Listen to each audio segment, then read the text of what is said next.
அனைவருக்கும் வணக்கம். 8/5/2026 முதல் 15/5/2026 வரை வார பலன் 12 ராசிக்கு சொல்ல இருக்கிறேன். மகர ராசி நேயர்களே, உங்களுக்கு இந்த வாரம் எப்படி உள்ளது என்பதை பார்ப்போம். மகர ராசிக்கு இந்த வாரம் சிறப்பான வாரமாக அமைய உள்ளது. குடும்ப ஒற்றுமை சிறப்பாய் உள்ளது. குடும்பத்தில் சுப காரியங்கள் நடக்க உள்ளது. சொந்த தொழில் சிறப்பாய் உள்ளது. வியாபாரத்தில் அதிக லாபம் உண்டாகும். உங்கள் நீண்ட நாட்கள் கனவுகள் நிறைவேறும் வாரமாக இந்த வாரம் உங்களுக்கு அமைய உள்ளது. ஆன்மீகத்தில் ஈடுபாடு உண்டாகும். ஆன்மீக சுற்றுலா செல்லவும் வாய்ப்புள்ளது. உங்களுக்கு நிலம், வீடு, வண்டி வாங்கும் யோகம் உள்ளது.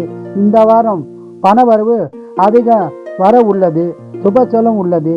இந்த வாரம் முழுவதும் அதிக பலனை பெற குலதெய்வம், இஷ்ட தெய்வ வழிபாடு செய்து சிறப்பான பலனை பெறுங்கள். வாழ்க வளமுடன், நீங்கள் நலமுடன்.